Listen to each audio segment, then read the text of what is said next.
Alors HypnoCoach, c'est la possibilité de regarder comme un détective privé l'histoire des personnes et dans ces histoires de pouvoir lever les blocages invisibles. On a parlé tout à l'heure de tes enfants, Lucas et Léa. Moi c'est Léa, je suis la petite dernière de la famille, j'ai 24 ans et c'est moi qui gère tous les réseaux sociaux de maman, Insta, TikTok, un peu YouTube, mais c'est aussi Lulu qui fait beaucoup les montages. Ma partie en fait, c'est que je mets en lumière tous les outils de ma mère à travers un site web. Je gère tout ce qui est l'expérience utilisateur sur internet pour que nos clients se sentent à l'aise avec nos outils. En 2013, j'ai fait le grand saut, chanté que autre chose m'appelait et puis c'est vraiment en 2015 que là je me suis recentrée sur le coaching et en 2018 j'ai repris des diplômes pour la thérapie. Et il y a une personne qui était tellement bien dans l'hypnose, elle avait tellement bien descendu ses ondes cérébrales que pour la ramener ici et maintenant, j'ai dû utiliser une casserole.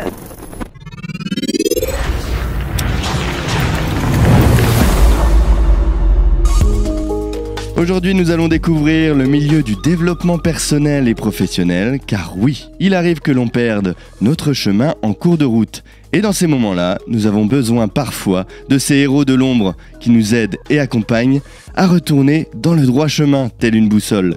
Je vous propose donc de rencontrer Karine Losurdeau, HypnoCoach. Bonjour Karine, comment vas-tu ? Eh bien bonjour Fabien, je vais très bien et bonjour à tous. Merci d'être avec nous. Merci de nous recevoir. Avec plaisir. Karine, bienvenue. Nous sommes ensemble pendant une petite demi-heure et nous allons parler de toi, bien évidemment, mais surtout de ton quotidien où tu accompagnes des particuliers et des professionnels dans leur transition de vie et leurs enjeux émotionnels, mais aussi l'esprit familial qui règne autour de toi avec tes enfants Lucas et Léa qui t'aident à offrir à tes clients l'accompagnement le plus adapté et accessible vers leur transformation. Puis, pour le plus grand plaisir de tous, je te demanderai, au cours de notre interview, des titres de morceaux que tu affectionnes tout particulièrement. Karine, tu es prête ? On est parti ? Eh bien, c'est parti ! Très bien. Alors, pour commencer, peux-tu te présenter et nous dire d'où tu viens ? Oui, donc je suis Karine Losurdeau, j'ai 52 ans et je viens de Cholet. De Cholet même ? T'as toujours vécu à Cholet ou t'as grandi ailleurs ? Non, je suis là à Cholet depuis 8 ans et auparavant j'étais en Île-de-France. Une nouvelle venue alors ? Exactement, donc je suis revenue auprès des racines de mon conjoint, donc qui lui est du Choletais. Donc on est revenu aux sources quelque part. Retour dans le pays choletais par amour. Exactement.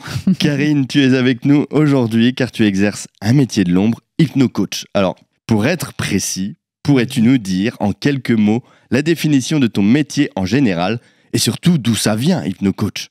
C'est un métier passionnant. Alors, HypnoCoach, c'est la possibilité de regarder comme un détective privé l'histoire des personnes et dans ces histoires, de pouvoir lever les blocages invisibles. Donc ça, c'est toute la partie thérapeutique. Et puis, il y a une autre partie qui est le coaching. Et là, ça aide et ça fait un guide quelque part pour aller accompagner les personnes vers l'atteinte de leurs objectifs. Donc, c'est ça le métier d'HypnoCoach, c'est la double casquette, détective et guide. Il faut donc quand même aimer le contact avec les gens. Pour toi, c'est inné, ça ? Oui, déjà il faut aimer et puis ça se développe, travailler l'empathie, travailler l'accompagnement, la guidance de l'autre, l'écoute aussi. C'est vraiment un métier d'ombre, c'est pour ça que je suis là aujourd'hui, mais qui permet de mettre en lumière l'histoire et surtout le devenir de la personne. Qu'est-ce qu'elle désire devenir ? On accompagne ces personnes vers leur mieux-être. Voilà ce qu'est ce métier d'HypnoCoach.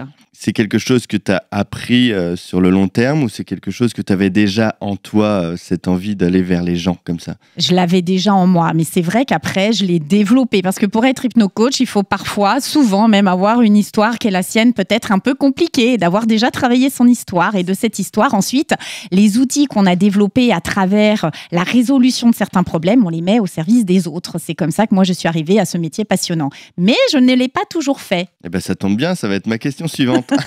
Je m'en doutais. Si on remonte un petit peu en arrière, la petite Karine a toujours voulu travailler dans le bien-être, par exemple ou...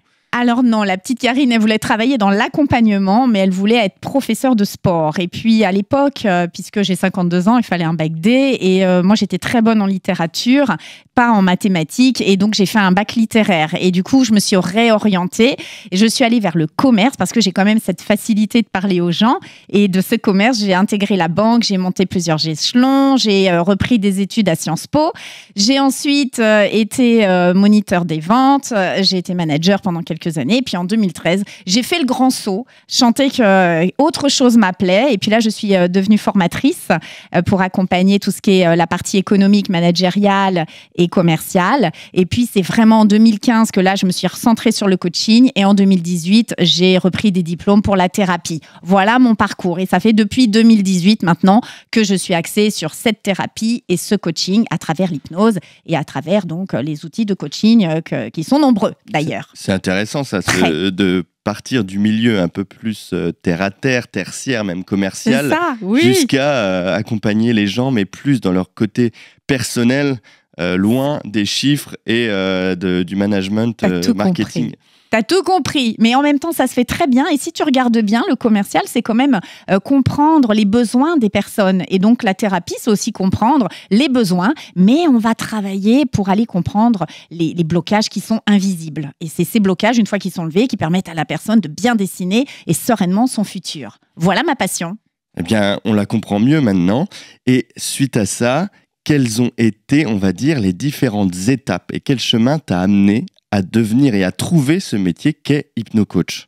Alors oui, il y a des étapes. Donc pour commencer, j'ai pas été tout de suite vers l'hypnose. J'ai commencé le coaching, après la réflexologie, la sophrologie, la PNL. Et puis moi, j'ai eu une vraie révélation quand l'hypnose est venue à moi, parce que cette capacité de pouvoir se dire, on lâche prise, on va régler certaines problématiques par le fait d'avoir la sensation de s'endormir, c'était pour moi très intriguant. Donc du coup, de cette intrigue, je suis allée clarifier, je suis allée mettre des méthodes, des outils, je me suis formée et puis je me suis dit, c'est passionnant et c'est ça que je veux travailler au quotidien et c'est ça que je veux transmettre à d'autres. C'est pour ça que je suis avec toi, Fabien, et que je te remercie de me permettre d'échanger sur ce métier. Donc, ces étapes, et vraiment l'hypnose, ce n'est pas une baguette magique, ce n'est que de la méthodologie. Ça s'apprend, vraiment, et c'est à la portée de tout le monde. Ça demande une bonne méthodologie, une bonne maîtrise, et puis après, de l'écoute, de l'empathie, et puis de l'accompagnement avec les personnes. Mais ça s'apprend, c'est pas inné. Forcément, oui. Et donc, du coup, tu as dû toi-même peut-être avoir recours à l'hypnose? Oui, je me suis formée, je me suis fait accompagner comme d'autres l'ont fait pour moi en leur temps. Et puis maintenant, je le mets au service des autres. Bien sûr, on a une histoire, des fois, pour la plupart des thérapeutes, quand même un peu complexe. Et c'est parce qu'on a eu cette complexité et qu'on a dû retrousser les manches pour lever nos propres blocages qu'après, on se sent tellement plus crédible pour accompagner les blocages des autres. Mais ça commence déjà par soi-même, ça c'est sûr. Oui, je comprends. Et que fais-tu, toi, quand tu parles de ton métier aux gens, pour enlever cette image de l'hypnose, j'ai envie de l'appeler l'hypnose à la Mesmer, par exemple? J'explique que Mesmer, ce qu'il fait, c'est formidable, mais c'est de l'hypnose de spectacle. Donc forcément, il faut que ce soit très pertinent et très percutant, là, tout de suite, maintenant. Alors que quand on fait de l'hypnose thérapeutique, ça se fait en douceur. Donc on va amener les personnes à ce qu'elles se détendent, mais on leur fait pas faire la poule, hein, je rassure tout de suite. Ça n'a pas du tout la même finalité. Donc, pour que les personnes aient cette image de à quoi ça sert, c'est vraiment de la thérapie au service de lever les blocages inconscients, les blocages invisibles qui ne se voient pas. Et ça se fait en douceur.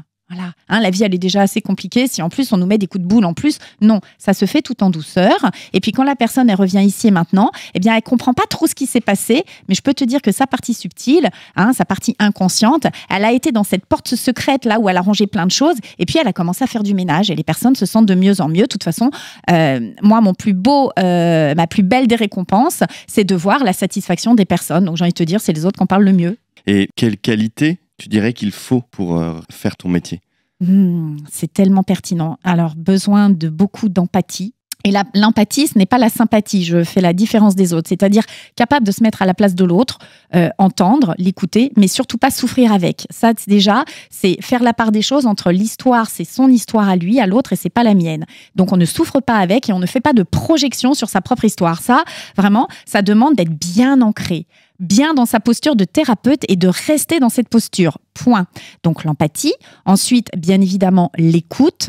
Et puis, ça demande quand même d'avoir la capacité d'être sur le rebond. C'est comme un commercial qui est capable de rebondir sur les mots de la personne pour aller creuser qu'est-ce qu'elle veut dire par là, qu'est-ce qu'elle entend, qu'est-ce qu'elle attend. Et on creuse sans arrêt, sans arrêt. C'est un métier de commerce, si tu le veux, mais au service des challenges à dépasser. C'est un peu ça. Comme toi, tu nous écoutes aussi. Avec empathie aussi. Exactement. C'est Tu vrai. vois, c'est pareil. Hein. C'est juste sa méthodologie et l'outil qui est différent, mais au final, c'est un peu les qualités de monsieur et madame tout le monde. À partir du moment où on a cette capacité d'écouter, de ressentir l'autre, de l'accompagner, et puis une intention très claire. Je ne porte pas l'autre sur mes épaules, je l'accompagne, et c'est complètement différent. Ça fait combien de temps que tu fais ce métier aujourd'hui? Alors là, c'est depuis 2018, donc ça fait 7 ans. Mais ça fait déjà depuis 2015 que je suis coach et même coach des moniteurs. J'étais moniteur des ventes en 2005. Donc c'est vrai que j'ai quand même l'habitude du coaching, de l'accompagnement. Ah oui, effectivement. Et ça se développe. Hein. Pour tous ceux qui nous écoutent et qui ont envie de passer le pas de l'hypnose et du coaching, rassurez-vous, ça se développe, ça s'apprend, ça se peaufine sur le terrain. Eh bien, après tout ce beau parcours, Karine, Oui. on va voir juste après les différents outils que tu as décidé d'allier et de développer dans ton activité. Mais juste avant, nous allons faire une première petite pause musicale. Alors pour ça, comme à chaque fois dans l'émission, j'aime écouter et proposer les musiques qui rythment et accompagnent nos invités dans leur quotidien. Alors toi, Karine, dis-nous, quelle musique aimes-tu écouter le matin qui te booste? Oh là là, Barry White, ça me Barry booste. White avec Oh sa là grosse là. voix. Eh bien, c'est laquelle de Barry White que tu nous proposes? Alors, c'est celle que je t'ai donnée. Je ne saurais pas le dire en anglais. J'ai un You're the anglais. first, the Merci. last, my Voilà. everything. Bravo. C'est Merci, ça. Fabien. Eh bien, écoutons Barry White tout de suite. Vous nous écoutez sur Radio G 101.5 FM et aujourd'hui je suis avec Karine Losurdo, hypno-coach. Karine, alors, Oui. c'est en 2019 que tu choisis une approche avec tes clients 100% à distance et tu décides d'allier coaching, thérapie, numérologie et human design. Alors je te propose dans un premier temps de nous présenter de manière simple ce que signifie chacun de ces termes. Avec grand plaisir. Donc l'hypnose, on travaille les blocages invisibles. Le coaching, on clarifie les étapes à venir pour atteindre des objectifs. La numérologie, c'est les petites fées qui se sont bercées, qui se sont penchées sur notre berceau et qui, quand on est né, avec nos prénoms, notre date de naissance, avec toutes ces énergies, ont mis une empreinte et ça nous donne des talents. L'astrologie par exemple? Pareil. Alors, la numérologie n'utilise pas l'astrologie, mais c'est un petit peu le principe que chaque lettre de ton prénom, de ton nom, chaque date de naissance, chaque chiffre a une valeur énergétique et ça te donne des talents associés. C'est un petit peu ça. C'est une combinaison qui est très structurée. Et moi, je viens la coupler avec de l'human design. Et là, eh bien, c'est le principe. On reprend les énergies, on reprend l'astrologie dans l'human design. Donc, tu vois, c'est une combinaison de plein d'outils. C'est pour ça que je suis allée sur celui-ci. Et ça te donne une carte corporelle. Et cette carte corporelle te donne aussi des tendances. Et en fait, en 2019, j'ai créé un programme pour tendre à ces trois réponses qui sont, tendre à ces trois questions fondamentales qui sont d'où je viens pour libérer les blocages invisibles, qui je suis vraiment pour assumer ma zone de génie, et puis où je vais pour tendre à dessiner mon futur et avoir une trajectoire, une direction beaucoup plus fluide. Et quand tu as la réponse, ou que tu tends à la réponse à ces trois questions fondamentales, ta vie te permet d'être quand même beaucoup plus fluide, beaucoup plus ancrée, et tu portes moins le regard des autres sur toi. C'est pour ça que j'ai vraiment créé ce programme, pour permettre aux personnes d'avoir un fil conducteur et que ce soit plus facile à cheminer pour eux. Tu sais tout maintenant. C'est avec ton expérience que tu as créé ce Oui. programme. Ça vient de toi-même? Eh ben oui, ça vient de moi-même. Comme une recette du chef, c'est à force d'avoir expérimenté, d'avoir trébuché. Je me suis dit que forcément, tous ces outils mis les uns à côté des autres, au lieu d'avoir des processus, je me suis dit le plus simple, c'est d'avoir le processus. Et c'est pour ça que j'ai créé ce processus pour permettre aux personnes de gagner du temps en efficacité et puis en bien-être. Hein. C'est ça la finalité. Avec les enfants, on a créé un e-book qui était comment être heureux dans sa vie. Ben, ça fait partie de ces recettes magiques. Et c'est pas si magique que ça. Hein. Finalement, c'est de la méthodologie, des outils à utiliser, comme quand tu vas avec ta voiture, tu te rends d'un point A à un point B, tu utilises ton véhicule ou tu utilises le train, le métro. En tous les cas, tu utilises un outil, même ton corps, c'est un outil. Ben, moi, c'est pareil, je mets des outils à disposition. Et ce programme s'appelle CLA. Je redis ce que tu nous as dit, donc connaissance de soi, libération des blocages et activation du potentiel. C'est exactement ça, tu l'as très très bien reformulé. Aujourd'hui, qui peut venir te consulter et dans quel cas précis? Car je voudrais que nos auditeurs, s'ils se sentent concernés, puissent éventuellement trouver une personne comme toi ou même te contacter s'ils sont du pays choletais? Bien sûr. Donc, les personnes concernées, ce sont les personnes qui sont prêtes à faire un travail de transformation. Un travail où ils vont booster leurs énergies, bien sûr, régler aussi les challenges de leur histoire. Et des personnes, que ce soit des particuliers ou des entrepreneurs, je travaille beaucoup avec les entrepreneurs, prêts à dépasser certains plafonds de verre. En fait, l'idée, c'est que quand tu es avec ton histoire et quand tu es dans ton présent, sans arrêt, tu es happé par ton passé, mais tu t'en rends pas compte. Et dans ce passé, il y a des choses à régler. Eh bien, toutes les personnes qui sont prêtes à régler ce passé sont les bienvenues.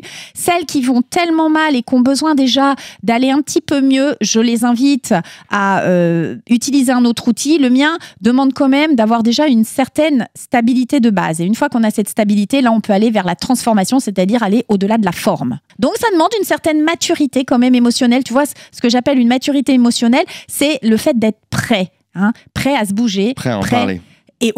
Prêt à en parler, prêt à s'engager dans ce cheminement d'évolution. Ouais, voilà. Prêt à être accompagné, c'est ça. À en parler et de se confier à une personne qui est complètement hors cadre familial ou amical. Neutre. Une figure neutre, voilà.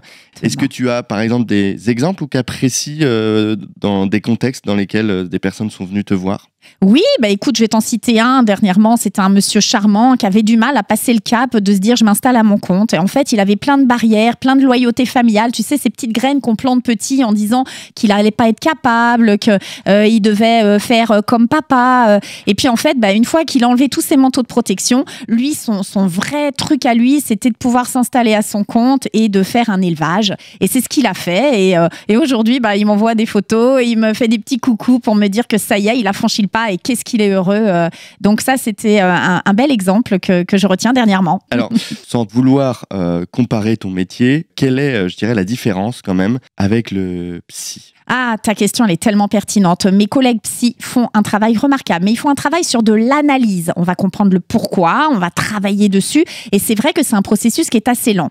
Nous, les thérapies alternatives, l'hypnose se range dans celle-ci, ce sont des thérapies brèves où nous travaillons sur les systèmes. C'est comme un ordinateur avec des programmes et tu vas déprogrammer pour reprogrammer. Ça sert à ça. Donc, c'est beaucoup plus rapide et c'est beaucoup plus moderne. Donc, ça dépend après la sensibilité de chaque personne. Il y en a qui préfèrent parler pendant des heures et amener vers le pourquoi. Nous, on travaille sur le comment tu fais pour vivre bien avec. Voilà. Et comment tu libères. Ça sert à ça. Karine, oui, du Fabien. coup, avant de présenter tes enfants, qui t'accompagnent quotidiennement sur ta mission de transmission ou même à travers les réseaux sociaux, par exemple, j'aimerais que tu nous racontes ton quotidien à toi. Avec grand plaisir. Alors, comment se décomposent nos journées? Déjà la mienne, le matin, je me lève assez tôt.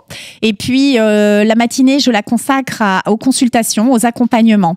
Et ensuite, le midi, j'ai la chance encore, on a les bureaux à la maison. Donc, avec mes enfants, Lucas et Léa, nous avons nos réunions le midi pendant l'heure de déjeuner. On échange, on partage, on fait le point. L'après-midi, je recontacte toutes les personnes qui m'ont sollicité. Je fais avec Léa les enregistrements vidéo, les Insta, tout le travail de réseau que Léa a la gentillesse de s'occuper. Et puis le soir, avec Lucas et Léa, on débriefe de la journée, on donne le tempo de la journée d'après et puis on réajuste parce que moi, je ne m'occupe absolument pas des outils.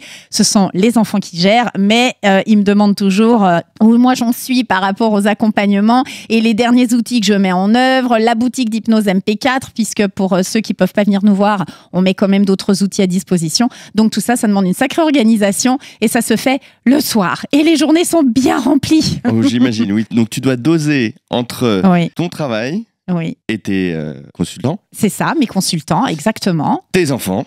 Mes enfants, oui. Et mon conjoint aussi. Ton conjoint, effectivement. Et Samuel. Ah forcément. Qui est là avec nous. Et en même temps, ton image sur les réseaux sociaux aussi. C'est ça, pour transmettre, pour inspirer, pour guider, pour dire qu'il existe plein de solutions. Donc ça, effectivement, ça se relaye sur les réseaux. Eh bien, juste avant d'écouter Lucas et Léa qui sont avec nous aujourd'hui, Karine, je te propose une seconde petite pause musicale avec un morceau que tu affectionnes tout particulièrement ou qui te ressemble. C'est ça. C'est lequel? Eh bien, écoute, c'est la même avec Gims et puis Vianney, que j'adore. Eh bien, écoutons tout de suite la même de Gims et Vianney. De retour dans les métiers de l'ombre avec notre invité Kevin Losurdo, hypnocoach. Vous nous écoutez en direct sur Radio G 101.5 FM. Alors Karine, ça va toujours ? Eh ben écoute, merci beaucoup, ça va toujours bien et encore mieux avec ta compagnie Fabien et avec tout le monde qui nous écoute. On a parlé tout à l'heure de tes enfants, Lucas et Léa, qui sont avec nous. Donc nous avons le plaisir de les accueillir dans le studio de Radio G.